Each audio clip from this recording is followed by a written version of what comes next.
التحیات للہ والصلوات والطیبات میں عام طور پہ لوگ کہتے ہیں اس کا کیا ترجمہ ہے، تو التحیات کا مطلب عبادتیں، یہ ذہن میں رکھیں. التحیات اس کا ترجمہ عبادتوں سے کیوں کیا، یہ پھر کسی اور وقت میں انشاءاللہ میں ایکسپلین کروں گا اس کو. التحیات للہ قولی عبادتیں، التحیہ کا مطلب قولی یعنی زبان سے جو ہم حمد و ثنا کرتے ہیں وہ بھی اللہ کے لیے. والصلوات اسی طرح جو بدنی عبادتیں ہیں، نماز پڑھنا، حج کرنا، وہ بھی اللہ کے لیے. والطیبات اور مالی عبادتیں یعنی صدقہ خیرات، وہ بھی اللہ کے لیے. تو یہ لفظ یاد کر لیں، التحیات للہ والصلوات والطیبات. السلام علیکہ ایھا النبی، آگے پھر وہ آسان ترجمہ ہے اس کا. تو تفسیر کے لیکچر جو لوگ غور سے سن رہے ہیں تو مجھے امید ہے انشاءاللہ تراویح میں بھی ان کو بہت حد تک قرآن سمجھ میں آنا شروع ہو جائے گا. تراویح کی نماز میں بھی ان کا دل لگے گا، تہجد کی نماز میں بھی. تو اس کا بھی بڑا دخل ہے کہ آپ کو نماز کا مفہوم اگر آتا ہو. تو جن لوگوں کا نماز کا مفہوم نہیں آتا وہ یاد کریں، نماز ترجمے سے سیکھیں. اور جب تک ترجمہ نہیں آتا تو یہ تصور کر کے کھڑے ہوا کریں بھئی ہم اللہ کے سامنے عبادت کے لیے کھڑے ہوئے، تو اپنا دھیان وہاں لگائیں.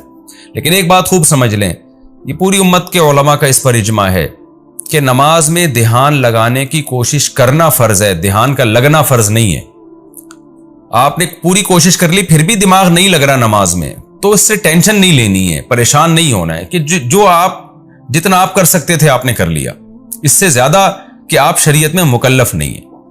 تو ایسا نہ ہو کہ پریشان ہونا شروع ہو جائے، ابھی دل تو لگ نہیں رہا. ظاہر انسان 20 کاموں کے بعد جب نماز میں آ کے کھڑا ہوتا ہے تو اس کا دھیان بٹ رہا ہوتا ہے.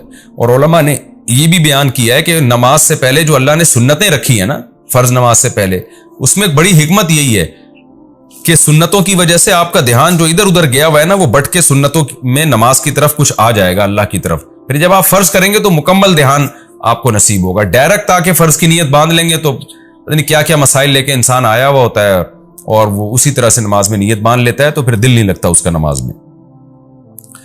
تو اللہ نے اہل جنت کی پہلی علامت بیان کی کہ وہ نمازوں میں خشوع پیدا کرتے ہیں. پھر فرمایا والذین هم عن اللغو معرضون، یہ وہ لوگ ہیں جو لغویات سے اعراض کرتے ہیں، فضول باتوں سے بچتے ہیں.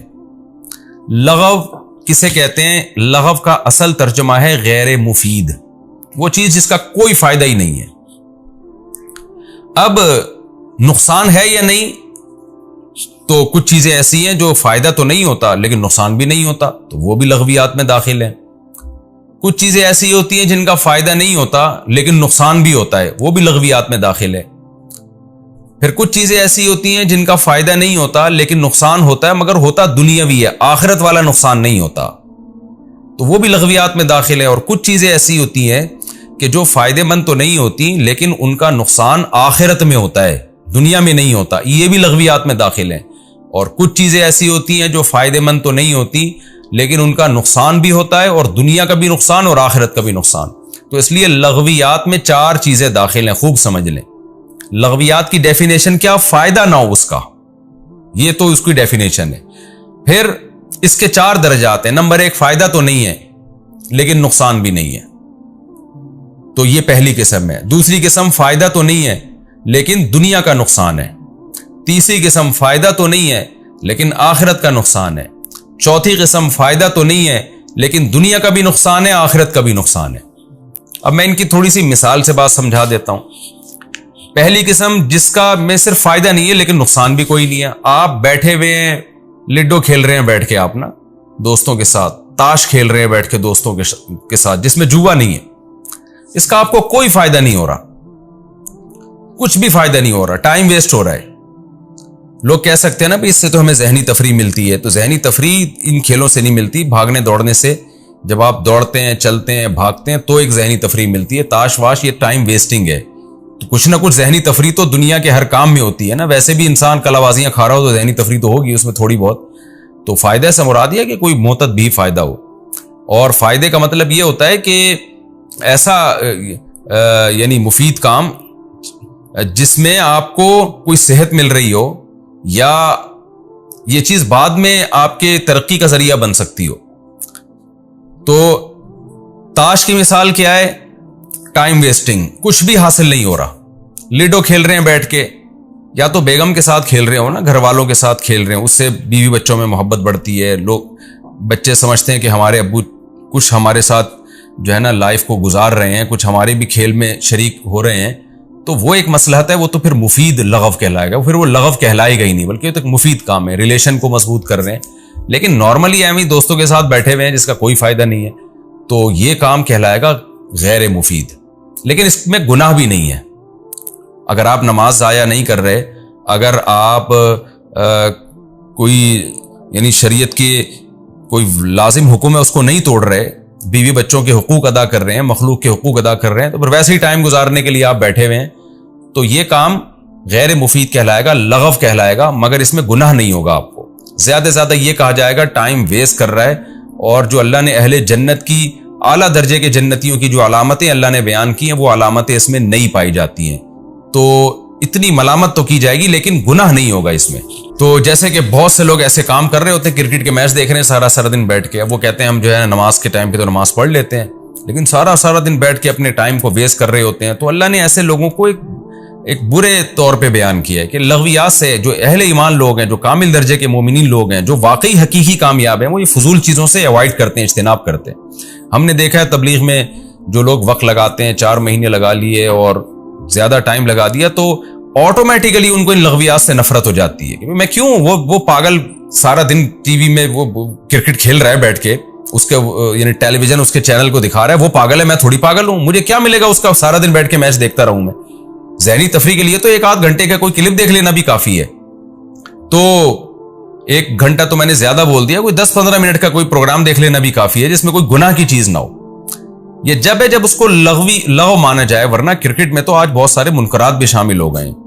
تو والذین هم عن اللغو معرضون, اللہ کہتے ہیں کہ ہمارے جو نیک بندے ہیں, اعلیٰ درجے کے لوگ ہیں, وہ فضول چیزوں سے اوائڈ کرتے ہیں. تو اس کا پہلا درجہ کیا ہوا, وہ فضول جس کا کوئی فائدہ نہیں ہے. تو اس کی میں نے آپ کے سامنے 2-3 مثالیں دے دی کہ آپ بیٹھے ہوئے ہیں, دوستوں میں گپ شپ لگا رہے ہیں, کوئی فائدہ نہیں ہے اس گپ شپ کا, ٹائم ویسٹنگ ہے, لیکن لگائے جا رہے ہیں. جیسے گٹر کے ڈھکنوں پہ آپ کو نے دیکھا ہوگا لڑکے بیٹھے ہوئے ہوتے ہیں, اپنے ٹائم ویسٹ کر رہے ہوتے ہیں. تو یہ بھی وہ گناہ ہے جس میں وہ لغو ہے جس میں گناہ تو نہیں ہے, لیکن یہ بے برکتی کا ذریعہ بنتا ہے زندگی میں. اچھے لوگوں کا کام نہیں ہے ان چیزوں میں پڑنا, اور بالآخر یہ چیزیں انسان کو آہستہ آہستہ گناہوں کی طرف بھی لے کے جاتی ہیں. لغو کا دوسرا درجہ یہ ہے کہ فضول کام ہو, کوئی فائدہ نہیں ہے لیکن نقصان ہے, اور وہ نقصان دنیا کا نقصان ہے, آخرت کا نقصان نہیں ہے. مثال کے طور پر آپ بے تحاشا چائے پی رہے ہیں, آپ بے تحاشا سگریٹ پی رہے ہیں.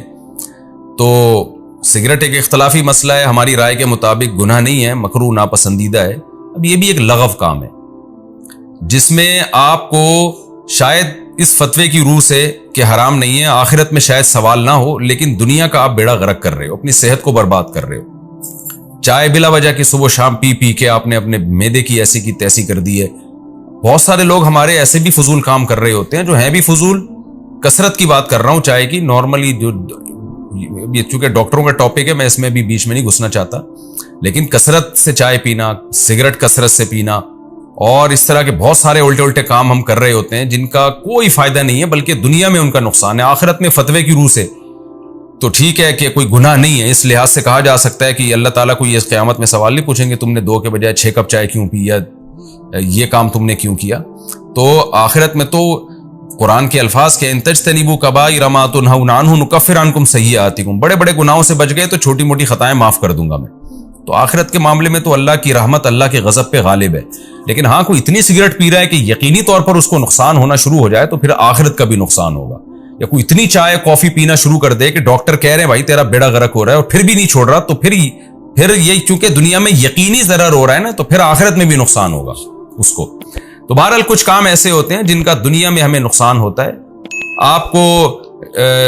آپ زیادہ پیسے کما سکتے تھے دنیا کے لیے, لیکن آپ ٹائم ویسٹ کر کے نہیں کما رہے, تو آخرت کا اس لحاظ سے نقصان نہیں ہے کہ اللہ آپ سے سوال نہیں کرے گا تو نے اتنا پیسہ کیوں کمایا, اتنا کیوں نہیں کمایا.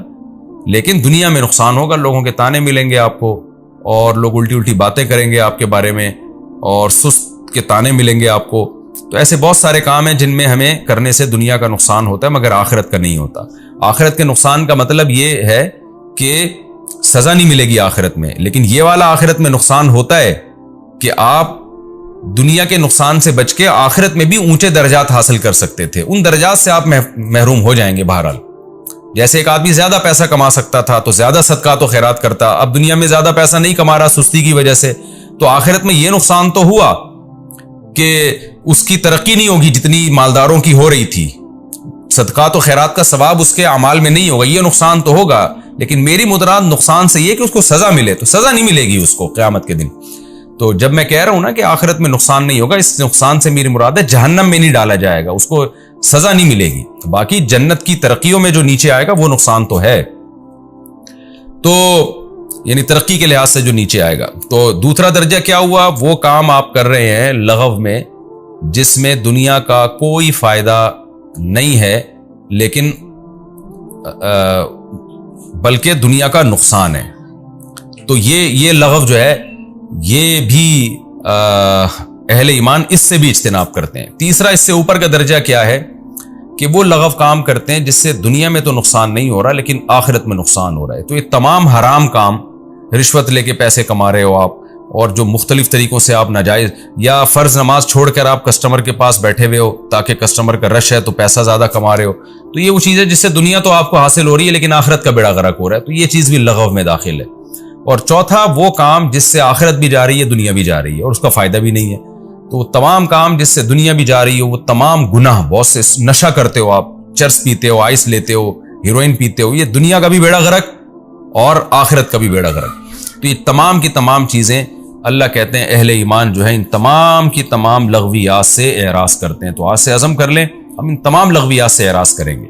ہاں وہ لغو جو دیکھنے میں لغو لگتا ہے حقیقت میں لغو نہیں ہے، وہ کون سا لغو ہے کہ آپ ایسا کام کر رہے ہو جس کا بظاہر فائدہ نہیں ہے لیکن بعد میں اس کا بڑا فائدہ ہے آپ کو، جیسے بعض دفعہ انسان بہت تھک جاتا ہے دماغی کاموں سے، دوستوں کے ساتھ بیٹھا ہوا ہے گپے مار رہا ہے، اب دیکھنے میں تو لگے گا کہ جی یہ تو فضول ٹائم ویسٹ کر رہا ہے، لیکن وہ ٹائم ویسٹ نہیں کر رہا بلکہ وہ اپنے دماغ کو ریلیکس کر رہا ہے تاکہ آگے دماغی کام کر سکے۔ وہ جو لوگ سارا دن صرف سونا جاگنا اور پڑھائی کے علاوہ ان کا کوئی کام ہی نہیں ہوتا، تو میں نے دیکھا ان کی اوپر کی سیٹنگ آؤٹ ہو جاتی ہے، وہ کھسک جاتے ہیں، تو اس لیے انسان کو اپنی زندگی میں مزاح بھی چاہیے، تفریح بھی چاہیے، گپ شپ بھی چاہیے، آؤٹنگ بھی چاہیے، تو یہ تمام کام اگر آپ اس نیت سے کرتے ہیں، دوڑنا، بھاگنا اور طنز و مزاح کرنا، بعض دفعہ انسان شاعری سنتا ہے اپنے ذہن کو ریلیکس کرنے کے لیے، تو یہ تمام کام جو انٹرٹینمنٹ کے کام ہیں، اگر اس انٹرٹینمنٹ کے پیچھے کوئی اچھا جذبہ ہے کہ اپنے دماغ کو میں غیر ضروری تھکاوٹ سے بچاؤں تاکہ میرا دماغ مفید کاموں میں استعمال ہو سکے،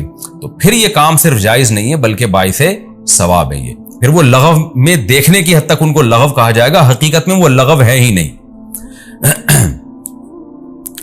والذین هم للزکاة فاعلون، اللہ فرماتے ہیں یہ وہ لوگ ہیں جو زکاتوں کو ادا کرنے والے ہیں۔ اس کی دو تفسیریں کی گئی ہیں، دو کیوں کی گئی ہیں یہ میں آپ کو بتا دوں۔ زکات کا لفظی ترجمہ تو زکات ہی ہے، بہت سے علماء نے کہا کہ بھئی اس سے زکات مراد ہے، کہ کیونکہ قرآن کہہ رہا ہے والذین هم للزکاة فاعلون، یہ زکاتوں کو ادا کرنے والے ہیں، اور ان کی دلیل یہ بھی ہے کہ قرآن ہمیشہ نماز کے ساتھ زکات کا تذکرہ کرتا ہی کرتا ہے، کبھی ایسا ہوا نہیں ہے قرآن میں کہ نماز آئی ہو زکات نہ آئی ہو ساتھ میں، تو یہ کیسے ہو سکتا ہے اس موقع پہ اللہ نماز کا تذکرہ کریں زکات کو چھوڑ دیں؟ لہذا انہوں نے یہ تفسیر کی کہ بھئی یہ زکات سے زکات ہی مراد ہے، اور جو حضرات کہتے ہیں کہ نہیں جی اس سے زکات مراد نہیں ہے، ان کی دلیل یہ کہ یہ تو مکی صورت ہے اور ابتدا میں نازل ہوئی ہے، تو اس وقت تو زکات فرض ہی نہیں ہوئی تھی، زکات تو مدینہ میں فرض ہوئی ہے، تو یہ کیسے ہو سکتا ہے کہ جو چیز فرضی نہ ہوئی ہو اللہ اس کا تذکرہ پہلے سے کر دیں؟ تو دونوں باتیں ملتی ہیں اور دونوں طرف کہا گئے، مفسرین گئے ہیں، اور دونوں قول مضبوط ہیں۔ اب جو یہ کہتے ہیں کہ جی مکہ میں زکات فرض ہوئی تو اللہ تعالیٰ مدینہ میں جب زکات فرض ہوئی تو اللہ پہلے اس کا تذکرہ کیسے کر دیں گے؟ تو یہ کہا جا سکتا ہے کہ ہو سکتا ہے زکات مکہ میں ہی فرض ہو گئی ہو، اور جن روایات میں آتا ہے مدینہ میں فرض ہوئی ہے تو اس کی ڈیٹیل جو زکات کی نازل ہوئی ہے وہ مدینہ میں نازل ہوئی ہو، یعنی اللہ تعالیٰ نے اجمالی طور پر تو حکم دے دیا اہل اسلام کو کہ زکات دو، اب لہذا صحابہ نے صدقہ خیرات شروع کر دیا، لیکن تفصیلی حکام کے کس مال پہ زکات لازم ہوتی ہے، کتنے فیصد ہوتی ہے، یہ پوری ڈیٹیل اللہ نے مدینہ میں نازل کی ہو، یہ بھی ہو سکتا ہے، اور یہ بھی ہو سکتا ہے کہ اللہ تعالیٰ نے یہاں زکات سے تزکیہ مراد ہو۔ تزکیہ کا مطلب زکات تزکیہ کو بھی کہتے ہیں، باب تفعیل جو ہے نا تزکیون، تسبیحن کی طرح اس کو تزکیہ تفعیلہ پڑھا جاتا ہے، اور اس کا جو مصدر ہے نا فعال کے وزن پر بھی آتا ہے، جیسے تأذین اذان دینا، تو اس کے مصدر کو اذان فعال کے وزن پر بھی ہم پڑھتے ہیں، اور بہت ساری اس کی مثالیں ہمیں ملتی ہیں۔ والذین هم للزکاۃ فاعلون، یہ اپنی زکوٰۃ کو ادا کرتے ہیں۔ تو زکوٰۃ کے دوسرا مطلب بھی بن سکتا ہے کہ زکوٰۃ سے مراد تزکیہ نفس ہو، یعنی اپنے آپ کو پاک کرتے ہیں ظاہری برائیوں سے بھی اور باطنی برائیوں سے بھی، ہر طرح کی برائیوں سے اپنے آپ کو بچاتے ہیں۔ آگے اللہ فرماتے ہیں والذین هم لفروجہم حافظون، یہ وہ لوگ ہیں جو اپنی شرمگاہوں کی حفاظت کرتے ہیں۔ شرمگاہ کی حفاظت کا کیا مطلب؟ حرام سے اپنے آپ کو بچاتے ہیں۔ الا علی ازواجہم، سوائے اپنی بیویوں کے، او ما ملکت ایمانہم، یا اپنی باندیوں کے، یعنی اپنی باندی اور بیوی سے اپنی خواہش پوری کرتے ہیں۔ فإنہم غیر ملومین، پس یہ لوگ قابل ملامت نہیں ہیں۔ یہ بھی عجیب آیت ہے۔